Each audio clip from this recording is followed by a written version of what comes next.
Charlie Burger never run from anyone. He went wherever he wanted to. His silk shirt and his Thompson submachine gun. That's just what everybody knew. In Williamson County, the widows and the poor, they thank Charlie Burger for his hand. And anyone who needed protection could afford to call on Charlie, their friend. But Blackie Arms, he was a man in the Shelton gang. And they wanted Charlie dead, they say. But the Charlie Burger, well, that didn't mean a thing. They should have stayed out of his way. 'Cause Charlie Burger, he never run from anyone. He did not know how to feel fear. With his eyes like ice and his finger on the trigger of his gun, a Blackie just trembled when he come near. But Blackie claimed there's no reason to be scared. Said he had a plan to win this war. And Charlie Burger, he could never be prepared for what the Shelton gang got in store. November 1927, it was all the news. Dynamite, it fell straight from the sky. And Blackie's hand was the one that lit the fuse from that aeroplane flying by. But Charlie Burger, he never run from anyone. And people, they did whatever he said. Oh, many of them hid their eyes behind guns and were looking up at Charlie's head.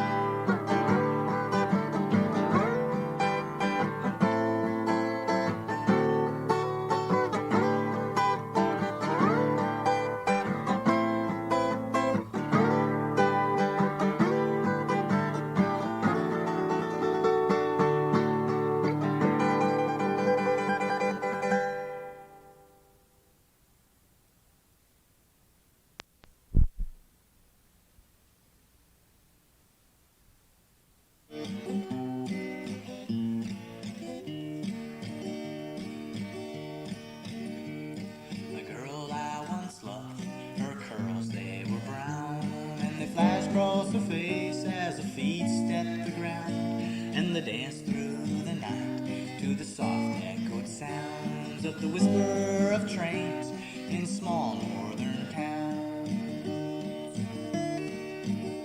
But I met her while schooling, she was only 18, and I was no older nor wiser to be entranced by her motions and her cold Mr. but she was bound to be free. Well, I'd been alone, but she'd been well fed at finely set tables where fathers sat head and mothers spoke boldly of household affairs, and brothers and sisters where wild game shared. But she had a beauty like a soft winter's night, as black as the city, as cold as the ice, as free as the wind that shook through her hair, and there was none other to her could compare. So I took to her beauty, and we took to the night, laughing and running and hiding and frightened. The trends they shook by us, they blew by so fast, but I knew come mornings that nights come to pass. Beneath the blankets of darkness, the night run its course. The dawn cracked in sorrow and parting was forced. Then she tiptoed so quietly so her feet wouldn't burn, to the ears of her mother, and our night should learn. I wish life ended here, she said with a shout. I said it very well could if your father come out. So you go in quietly, and I'll make my escape. I don't want no one to find us out here this way. Well, I wanted to keep her, but that couldn't be. So I spoke about leaving and taking her with me, but her family wouldn't have it, and they wouldn't have me. So I backed up my trouble, and I busted free. The words once were whispered, now they bang in my ears. They clatter and shatter and toll through the years, saying friends are all faithless if your love is untrue. When the sunrise shatters, the night time's all through. But now that I'm weary and I've wandered away from the sounds of the city and the sights of the day and the touch of her beauty as she stood by my side, I'll unpack my troubles, I'll lay down and cry. But friends, if you're wise, you'll listen to me, 'cause I've been through the school and I've earned my degree. Love will be faithful if you keep it unstained by the burn of your passion and the pride of your pain. But the room is all cluttered now with cigarette smells, and the bottles are broken where empty they fell. For I, in my sadness, took to be stoned, 'cause I could not handle thinking alone. This is my story, and I tell it quite well, though it pierces my brain and it drives me like hell, and it twists up my nerves and it leaves my throat dry. And each time I tell it, I think I might die. But if I get sober before the night falls, or if I ever get sober at all, this one thing I can promise, that I'll never be their constant reminder of proud mental peace. But on the edge of the city, I stood there that night, and I hoped and I prayed and I wished that I might return from my journey with wisdom and wealth, and win back this beautiful girl for myself. I swore if it don't happen, if it ain't done, if she remains forever unwon, that I'll store all my troubles back up in my head, and I'd love her in silence till the day I was dead. But now that I'm wiser and the years past the door, her memory, it shakes me, but it binds me no more, and her beauty has done past me like the setting sun's glow.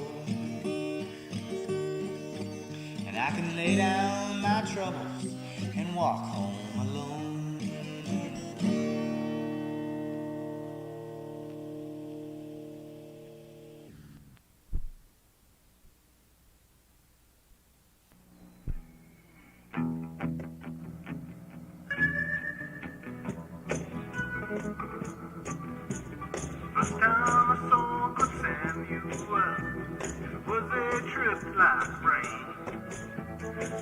Samuel, do you have something, friend, to help me ease my pain? Samuel, he's a doctor, and he always had a deal for me. Sometimes when I was really down, he'd even pick me up for free. Come on, good Samuel, do what you do. Alright, good Samuel, it'll all come back to you. Fish they swim and dogs they bark, but Samuel, you never know whether he was loaded up or whether he was strung out low. I know that people say he was a magic man, but good Samuel, he only do the best he can. Come on, good Samuel, do what you do. Alright, good Samuel, it'll all come back to you. I was the only brother died, they laid him in the grave. And I was as his mother cried for the son she could not save. And ever since that day, I've always kept my prescription pill. Samuel said that was best, so I guess I always will. Come on, good Samuel, do what you do. Alright, good Samuel, it'll all come back to you. Last I heard of good Samuel, he just about lost his way. Crazy and she told me so, and I believe every word she said. Said she saw him out west somewhere, working in a national park. She told him we all said, thank you, Samuel, that just about broke his heart.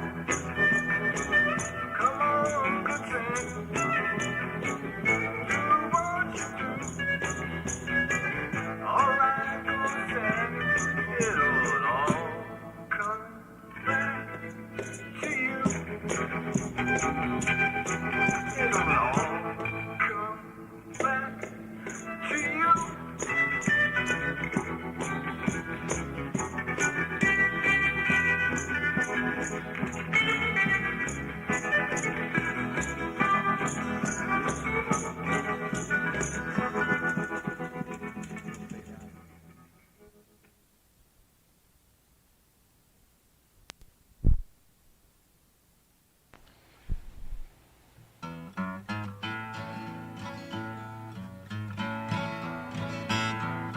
Walter the Kid, don't do me no wrong. Your words are your pistol, my pain is your song. And you're a sharp shooter, you cut straight to the bone. Oh, Walter the Kid, don't do me no wrong. When I first moved out to West Cherry Lane, I went to fetch me a drink at the lemonade stand. With my last old nickel I had to my name, but old Walter, that punk, knocked it out of my hand. Walter the Kid, you've done me grave wrong. Now I'm down on my knees, fumbling through the lawn, trying to find my nickel to quench my deep thirst. Other outlaws I've known, but Walter, you're worse.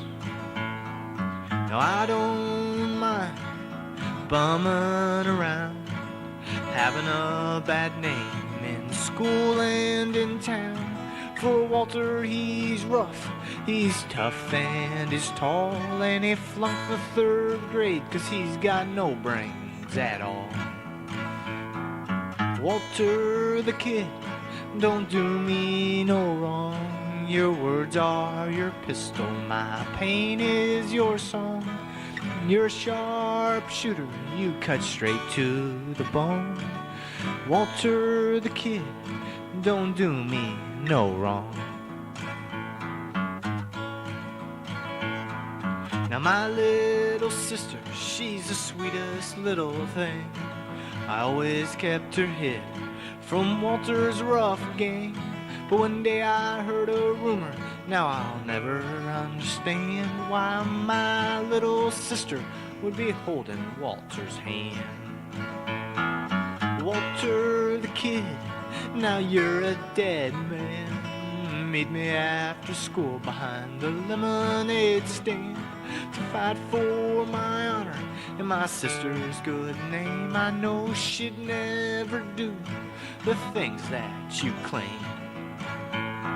Well, I went there after school, shaking in my tennis shoes, heading for a fight that I knew I was bound to lose.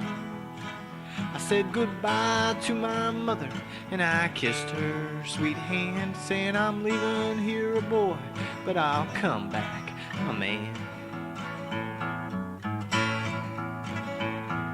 Walter, you punk, have you no dignity? It's what the schoolgirl screamed as it pulverized me. But the word went out throughout this land that there's a boy on Cherry Lane who's a mighty brave man.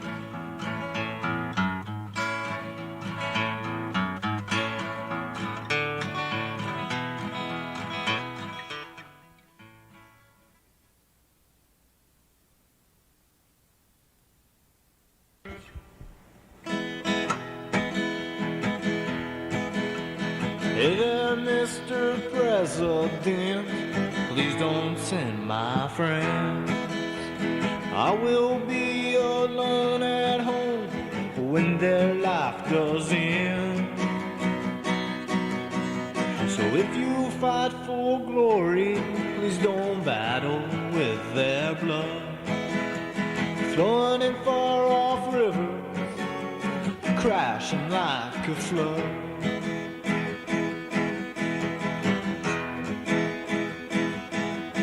Yes, I know that they are willing for fighting to be free. And I would be willing to if I knew the need.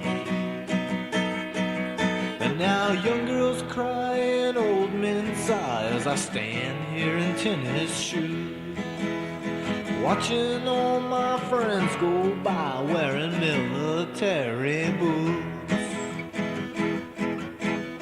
But I am a graveside soldier staring at the stones of all the men who went and died and left this world alone. They say it was for freedom, yes, I could die for that. But I could never shoot your gun not knowing who it's pointed at.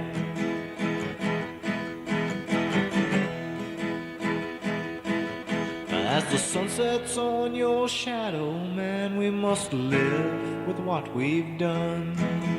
And I would hate to walk your road carrying your gun. So please, Mr. President, our country's not so brave to dig up ditches, trenches, just to line a stranger's grave.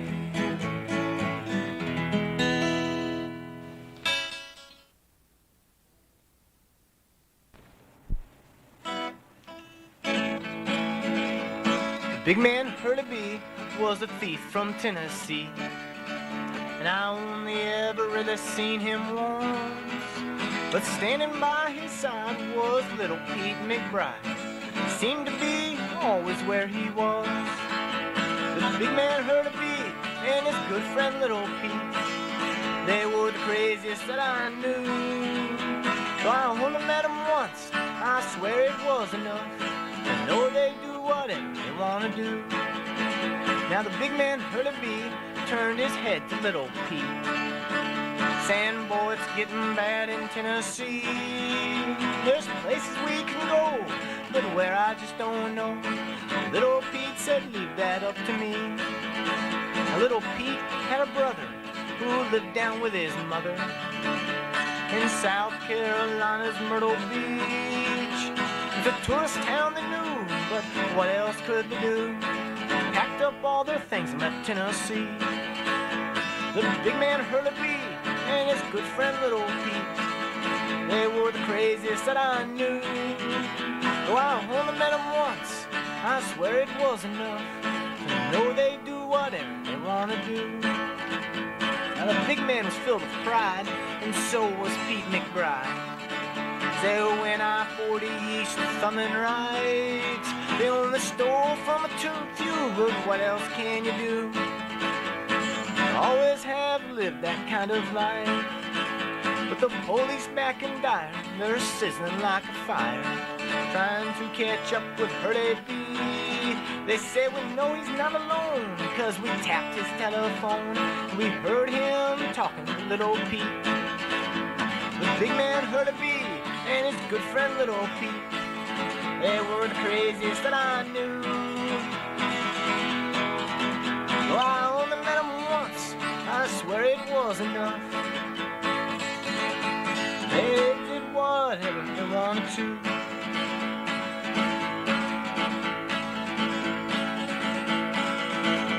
Now Little Pete looked up his brother, who lived down with his mother in South Carolina's Myrtle Beach. Said, man, I'd love to help, but I gotta look out for myself, and I can't be seen with Hurley B. Well, Little Pete drew his gun just to have some fun, and his brother fell face flat on the floor. He said, that's all right, so we'll only stay one night, as Hurley B came sneaking in the back door. The big man Hurley B and his good friend Little Pete, they were the craziest that I knew. Though I only met them once, I swear it was enough to know they'll do whatever they want to do. Well, the big man stole a car on Ocean Boulevard, and he drove it way up to the Helms Motel. They stayed there at the beach in room 203, laughing about how they done so well. The police back in Dyer, they just received a wire saying there's trouble here in Myrtle Beach, and our South Carolina law won't touch these men at all. They're staying in the Helms Motel room 203. The big man Hurley B and his good friend Little Pete, they were the craziest that I knew. Though I only met them once, I swear it was enough to know they'll do whatever they want to do. So the troops from Myrtle Beach and the law from Tennessee, they sat down and they made their plans. We'll take in Little Pete after we shoot down Hurley B, 'cause they knew better not to touch the big man. For the big man Hurley B and his good friend Little Pete, the end was close at hand, so it seemed. I know there's places we can go, but where I just don't know. Little Pete said, leave that up to me. Big man Hurley B and his good friend Little Pete, they were the craziest that I knew. Well, I only met them once, I swear it was enough to know they'll do whatever they want to do. When that midnight ambush fell on that beachside Helms Motel, they shot all up room 203. Though they watched it all night long, Hurley B was gone, and so was his good friend Little Pete. So when you travel down to see this tourist town, and you stay in the Helms Motel room 203, you'll see the holes right through the door, you'll see the blood on the floor, and not a drop of it belongs to Hurley B. The big man Hurley B and his good friend Little Pete, They were the craziest that I knew. They'd never hurt a fly, not because they never tried, 'cause they never wanted to.